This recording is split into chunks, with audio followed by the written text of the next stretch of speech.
Assalamualaikum all. Hope you all are doing well. My name is Ikra Zabeen and welcome to Test Track Pakistan, जहां हम junior science teacher की preparation करते हैं। ये free WhatsApp group है जहां आप ऐड हो सकते हैं। यहाँ हम डिफरेंट मॉक टेस्ट लेते हैं और मजीद आपको इस टेस्ट के हवाले से जो भी ज़रूरी इन्फॉर्मेशन है वो यहाँ आपको इस ग्रुप पे अवेलेबल हो जाएगी, तो आप जल्द से जल्द इस ग्रुप में ज्वाइन हो जाएं। फाइनली हम अपने लेक्चर को स्टार्ट करते हैं। कल हमने अपना लेक्चर नंबर 1 कंप्लीट किया था, जिसमें हमने अपने क्लास 4 का chapter number 1 our body complete किया था। नाउ इस चैप्टर में इस लेक्चर में हम अपने 2 चैप्टर्स को कवर करेंगे। फर्स्ट चैप्टर है characteristics and need of living things, क्या खुसूसियात हैं लिविंग थिंग्स की और क्या ज़रूरतें हैं उनकी, ठीक है। और chapter number 2 food and health, ये बहुत इंपॉर्टेंट चैप्टर है, तो इसे अच्छी तरीके से कवर करेंगे। सिंटेक्स बुक से लिए गए हैं ये chapters according to syntax book. So let's start our lecture. So question number 1 है all living thing need dash to live. तमाम लिविंग थिंग को जिंदा रहने के लिए किस चीज़ की ज़रूरत होती है, किस चीज़ की ज़रूरत होती है? तो ऑप्शन नंबर 1 है एयर, हवा की, बी वाटर एंड फूड, खाने और पानी की, सी सनलाइट की and D all of them. तो लिविंग थिंग को जिंदा रहने के लिए इन तीनों चीज़ों की ज़रूरत होती है, इन चारों चीज़ों की, पानी की, खाने की, सूरज की रोशनी की और हवा की, ठीक है। तो all of them are the correct answer. Then question number 2 है characteristics of living thing include, खुसूसियात क्या क्या है लिविंग थिंग की जो उन्हें स्पेशल बनाती हैं नॉन लिविंग थिंग से? तो ऑप्शन ए है they can reproduce, option B है they can grow, option C है they can move and option D all of them. तो all of them are the characteristics of living thing जो कि non living thing में मौजूद नहीं होती। Non living thing की अगर हम एग्जाम्पल लें तो let's take an example of table. Table can't be reproduce, reproduce का क्या मतलब है? Not birth to the new offspring, okay. और they can grow, table can't grow कि एक टेबल है, अगर छोटा टेबल है और उससे 10 साल तक के कमरे में रखा हुआ है तो वो छोटा ही रहेगा, वो बड़ा नहीं हो जाएगा खुद से। They can't move, table move भी नहीं कर सकता, यानी कि नॉन लिविंग थिंग ना मूव कर सकते हैं, ना ग्रो कर सकते हैं और ना रिप्रोड्यूस कर सकते हैं। ये सारी कैरेक्टरिस्टिक्स किसकी हैं? लिविंग थिंग की है, जो कि इन्हें नॉन लिविंग थिंग से डिफरेंट बनाती हैं। देन है question number 3 stages of growth of living organism. जो स्टेजेस होते हैं ना डिफरेंट ग्रोथ के लिविंग ऑर्गेनिजम्स के, अगर हम ह्यूमन की एग्जांपल लें लिविंग ऑर्गेनिजम्स में, तो एक छोटा न्यूबॉर्न बेबी होता है, वो फिर चिल्ड्रन, देन उसके बाद टीन एज में आता है, फिर वो एडल्ट और फिर वो ओल्ड, ठीक है। तो ये सब क्या है? उसकी स्टेजेस ऑफ ग्रोथ है कि इस स्टेज से गुजर कर वो बड़ा होता है। इसे क्या कहते हैं? इसे कहते हैं फूड चेन, इसे कहते हैं life cycle. Option C both A and B and option D none of them. So इसे कहते हैं लाइफ साइकिल। देखिए फूड चेन नहीं है। फूड चेन का क्या मतलब है कि एक ऑर्गेनिज्म दूसरे ऑर्गेनिज्म पर जब डिपेंड करता है, जैसे कंज्यूमर, प्रोड्यूसर, डिकम्पोजर्स में हमने पढ़ा है, प्राइमरी कंज्यूमर्स में आगे भी अभी हम मजीद पढ़ेंगे, तो वो फूड चेन है, ठीक है, कि वो किस पे डिपेंड करता है, उसका खाना इस पे डिपेंड करता है। लेकिन जो स्टेजेस ऑफ ग्रोथ है जिसमें ग्रोथ होती है उसे लाइफ साइकिल कहते हैं। देन क्वेश्चन नंबर 4 है which one is the correct sequence of life cycle of butterfly. अब इसी तरह से एक सीक्वेंस होती है, जैसे मैंने ह्यूमन की एग्जांपल दी कि एक न्यूबॉर्न बेबी है, देन वो एक चिल्ड्रन बनता है, देन वो टीन एज में जाता है, then adult and then old. तो ये स्टेजेस हैं किसके? लाइफ साइकिल के, ह्यूमन के। अब ये हैं बटरफ्लाई के। अब इसमें ऑप्शंस हैं, ये सीक्वेंस आपने अपने दिमाग में याद रखनी है कि सबसे पहले बटरफ्लाई के स्टेज में सबसे पहला स्टेज होता है एग, ठीक है। एग बनता है, एग के बाद लार्वा, लार्वा के बाद प्यूपा एंड प्यूपा के बाद बटरफ्लाई। ऑप्शन बी में है egg, pupa, larva, butterfly. Option C pupa, egg, larva, butterfly. Option D egg, larva, butterfly and pupa. So option A is the correct answer. Egg बनता है सबसे पहले, उसके बाद लार्वा यानी कि कैटरपिलर की शक्ल में, देन फिर pupa and then butterfly. So option A is the correct answer for question number 4। Then question number 5 है which one is the correct sequence of life cycle of frog. अब जैसे हमने बटरफ्लाई की life cycle पढ़ी है, अब ये है फ्रॉग की लाइफ साइकिल। देखें दोनों में जो है वो 4 ही स्टेजेस हैं, लेकिन चारों स्टेजेस बिल्कुल डिफरेंट हैं। फ्रॉग में एग नहीं होता, बल्कि एग की जगह स्पॉन कहते हैं उसे, ठीक है। स्पॉन, ऑप्शन ए है spawn, tadpole, frog and froglet. Option B spawn, froglet, tadpole, frog. Option C spawn, tadpole, froglet and frog. Option D none of them. So option C is the correct answer. Spawn मतलब समझ लें आप, उसके छोटे छोटे से eggs होते हैं, उसको स्पॉन कहते हैं। फिर स्पॉन के बाद है टैडपोल। टैडपोल का मतलब ये है कि जस्ट एक समझ लें फेस अपेयर होता है फ्रॉग का, कि ये फ्रॉग है, पूरे पार्ट्स अभी सही से अपेयर नहीं होते। देन है फ्रॉगलेट। फ्रॉगलेट का मतलब है एक समझ लें new born frog, and then फिर फ्रॉग यानी कि कंप्लीट एडवांस फ्रॉग। तो ये स्टेजेस हैं किसके? फ्रॉग के, जो कि बिल्कुल डिफरेंट है किससे? बटरफ्लाई से। देन इसके बाद है question number 6 butterfly and dash have same life cycle. Butterfly की और कौन सा ऑर्गेनिज्म है जिसकी लाइफ साइकिल बिल्कुल सेम होती है? तो option A frog, option B cockroach, option C bee, option D none of them. So frog की तो हमने देखी बिल्कुल अलग है, कॉकरोच की भी बिल्कुल अलग होती है। Option C bee is the correct answer. Bee की और बटरफ्लाई की जो लाइफ साइकिल है वो बिल्कुल सेम होती है, यानी उसमें भी पहले egg, then larva, then pupa and then bee, बिल्कुल बटरफ्लाई की तरह। देन क्वेश्चन नंबर 7 है, in the life cycle of plant which part grow first. अब प्लांट की जो लाइफ साइकिल है उसमें सबसे पहले कौन सा पार्ट ग्रो करता है? Option A stem, option B leaves, option C roots, option D flower. तो प्लांट की लाइफ साइकिल में सबसे पहले रूट्स बनती है, यानी कि उसकी जड़ें बनती हैं, ठीक है, जड़ें हैं, उसके बाद फिर स्टेम है, तना, और फिर लीव्स और फिर flowers. Then question number 8, in humans traits include such things. अच्छा, अब ट्रेट्स का क्या मतलब होता है पहले ये समझ लेते हैं। ट्रेट्स का मतलब वो है ऐसी करेक्टरिस्टिक्स जो हम अपने पेरेंट्स से इनहेरिट करें, ठीक है। इनहेरिटेंस का मतलब होता है विरासत में मिलना। तो ऐसी खुसूसियात जो हमें अपने पेरेंट्स से विरासत में मिलती हैं, जो हमें उनसे सिमिलर बनाती हैं, उन्हें ट्रेट्स कहते हैं। अब क्वेश्चन ये है कि in humans traits include such things, तो ट्रेट्स में क्या क्या चीजें आ जाती हैं? Option A colour of hair, eye, skin, option B shape of nose and lips, option C blood group and option D all of them. तो ये तमाम ही चीजें हमें इनहेरिटेंस में मिलती हैं। हमारे बालों का कलर, आंखों का कलर, स्किन की टोन, फिर नोज की शेप कि वो कैसा है, और लिप्स की शेप, और ब्लड ग्रुप। ये सारी चीजें हम कहते हैं ना कि ये अपनी मदर में बहुत मिलती है, इसकी बहुत मुशाबियत है, तो वो इसकी वजह से क्या, किसकी वजह से होता है कि ये चीजें हमें इनहेरिटेंस में मिलती हैं अपने पेरेंट्स से। तो all of them are the correct answer, option D is the right answer. Then question number 9 है, मेजर फूड ग्रुप्स इंक्लूड। क्या क्या चीजें हैं जो कि हमारे खाने में जरूरी हैं, मेजर हैं? तो ऑप्शन ए है कार्बोहाइड्रेट्स, प्रोटीन, ऑप्शन बी है minerals and vitamins, option C is fat and option D all of them. So all of them are the major food groups. ये तमाम चीजें, carbohydrate, protein, minerals, vitamins and fat, ये पांचों जो है वो important food groups हैं, इन्हें याद रखना है आपने। अब इनकी मेन सोर्सेज क्या क्या हैं और इनकी डेफिशिएंसी से क्या कॉज होगा, ये हम आगे की स्लाइड्स में पढ़ेंगे, ठीक है। लेकिन ये याद रखिएगा कि carbohydrate, protein, minerals, vitamin, fats, इन पांचों का अपनी अपनी जगह पर एक काम है। इनका एक लेवल है, एक्सट्रीम लेवल भी जो है वो एक बीमारी है, और कम से भी जो है वो कॉज होती है बीमारी। नेक्स्ट करते हैं major source of quick energy. अब देखें, अब हम इनकी सोर्सेज पढ़ते जाएंगे। इस क्वेश्चन में पूछा हुआ है major source of quick energy, ऐसी क्या चीज है, मेजर सोर्स कौन है क्विक एनर्जी जो हमें फौरी तौर पर एनर्जी प्रोवाइड करती है? Option A protein, option B carbohydrate, option C fat and option D all of them. So carbohydrates are the main source of quick energy, फौरी तौर पर हमें एनर्जी प्रोवाइड करती है। इसकी सोर्स क्या है? कार्बोहाइड्रेट हमें किस चीज से मिलती है, ये हम नेक्स्ट स्लाइड में देखते हैं। Now main source of carbohydrate. अब कार्बोहाइड्रेट किस किस चीज में है, कौन से ऐसे खाना हम खाएंगे कि हमें कार्बोहाइड्रेट मिलेगा? So option A is wheat and bread, option B is rice, option C meat, option D both A and B. So correct answer is D, both A and B. क्यों? गंदुम में, डबल रोटी में और चावल में, इन तीनों चीजों में जो है वो कार्बोहाइड्रेट होता है। बेसिकली कार्बोहाइड्रेट स्टार्च, जिस चीज में स्टार्च होता है ना ज्यादा से ज्यादा, उस चीज में कार्बोहाइड्रेट मौजूद होता है। इसके अलावा पोटैटोज में भी कार्बोहाइड्रेट होता है और पास्ता में भी कार्बोहाइड्रेट होता है। हम रोजाना रोटी या चावल हमारी डाइट का जरूर हिस्सा होते हैं। क्यों? क्योंकि वो हमें क्विक एनर्जी प्रोवाइड करता है, ठीक है। रमजानों में जब हम कुछ नहीं खाते एक टाइम तक, जैसे अगर हमने सहरी की है और एक टाइम तक हमारी बॉडी में वो स्टोर रहता है, स्टमक एक खास टाइम तक उसे स्टोर रखता है, फिर हम उस एनर्जी को ज़्यादा यूटिलाइज करते रहते हैं, और फिर एक टाइम ऐसा आता है कि वो हमारे खाना खत्म हो जाता है, फिर हमें एनर्जी की ज़रूरत होती है। तो हम क्या चीज़ लेते हैं खाने के लिए? गंदम, चावल, राइस, ब्रेड, ये चीज़ें क्या प्रोवाइड करती हैं? हमें क्विक एनर्जी प्रोवाइड करती हैं हमारी बॉडी को। देन है question number 12, role of vitamins. Vitamins का क्या रोल है हमारी जिंदगी में? They provide energy. Option A, option B, growth. Option C, protect our body from diseases. And option D, all of them. So option C, protect our body from diseases is the correct answer. Vitamin हमेशा याद रखिएगा कि vitamin energy या growth का काम नहीं करती, बल्कि वो हमारी बॉडी को डिजीजेस से बचाती हैं, ठीक है। नेचुरल सोर्सेज की अगर हम वाइटामिन की बात करें तो वो अलग हैं, और कभी हम वाइटामिन लेते हैं थ्रू मेडिसिन, थ्रू ड्रग्स, ठीक है, तो वो अलग है। दोनों का काम एक ही है कि दोनों डिजीज से बचाते हैं। देखिए एक एज ऐसी आ जाती है जब आपके ऊपर नेचुरल सोर्सेज का काम नहीं होता ना, जो आप फ्रूट्स या वेजिटेबल्स खा रहे हैं उससे आपको इतनी ज़्यादा वाइटामिन नहीं मिल पा रही होती हैं, तो फिर आप जाते हैं ड्रग्स साइड पर, मेडिसिन साइड पर, फिर हम वाइटामिन लेते हैं जो कि डॉक्टर हमें रिकमेंड करते हैं। Then question number 13, which one is not the source of vitamin. इन सब में से कौन है जो वाइटामिन की सोर्स नहीं है? Option A vegetables and fruits, option B meat, option C dairy products, option D all of them.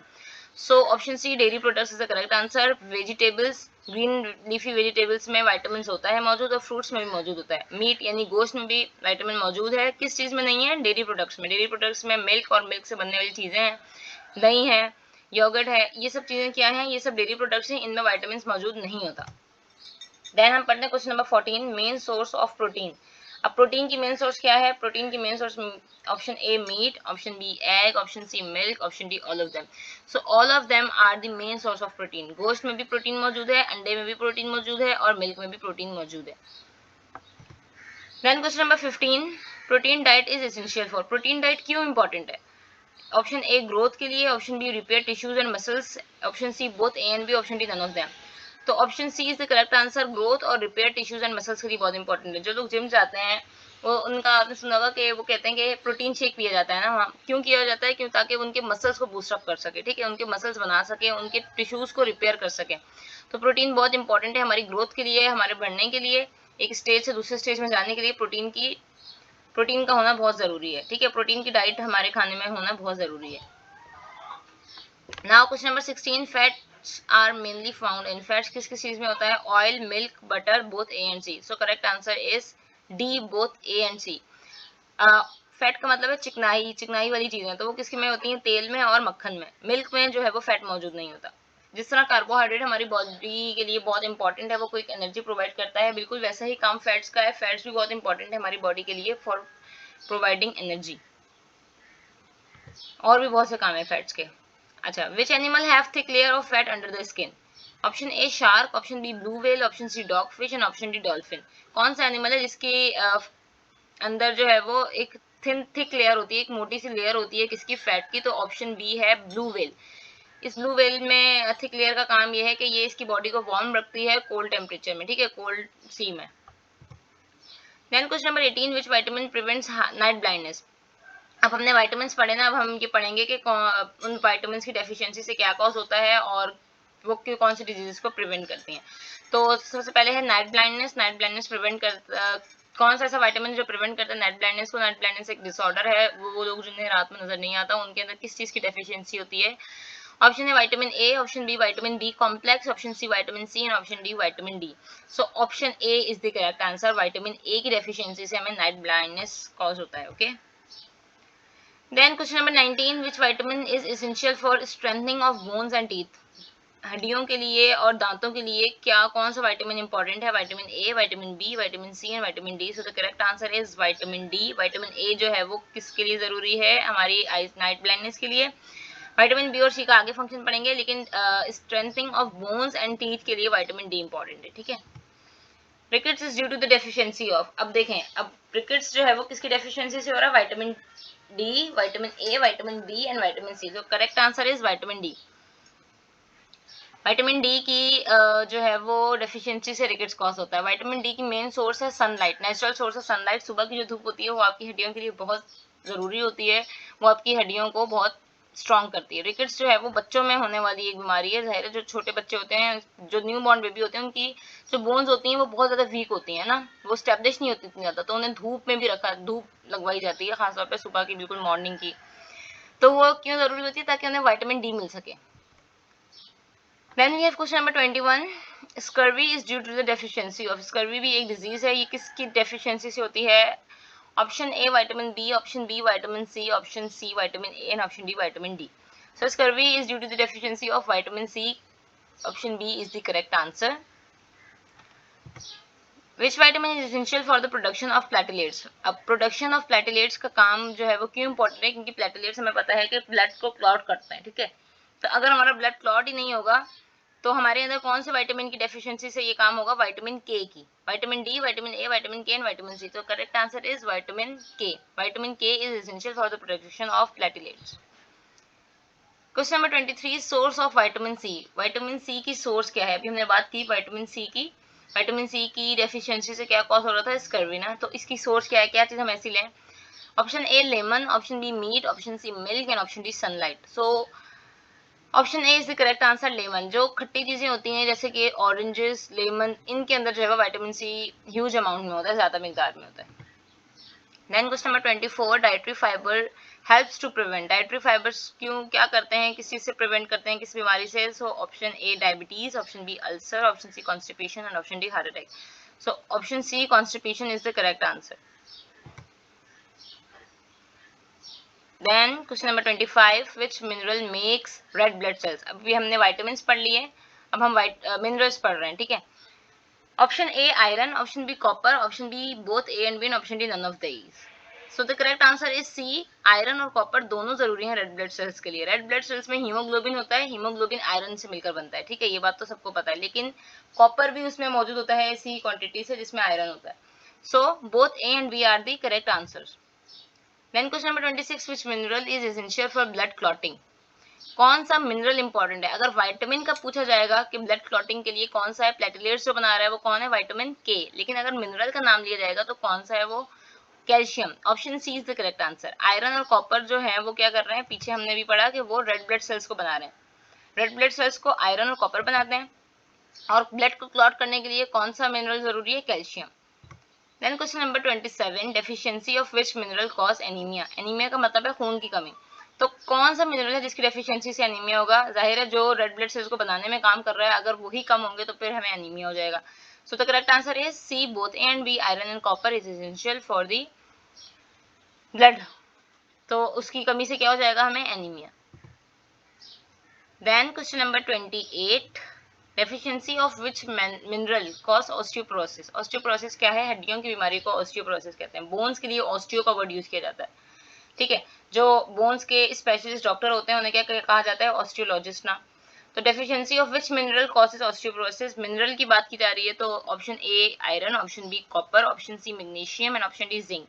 तो option C magnesium is the correct answer. अगर विटामिन पूछा जाए बोन्स के लिए तो वो कौन सा है, विटामिन डी, और उसकी सोर्स क्या है, सनलाइट। इन चीजों को बहुत अच्छी तरीके से दिमाग में रखिएगा और उनके अच्छे से नोट्स बना लीजिएगा।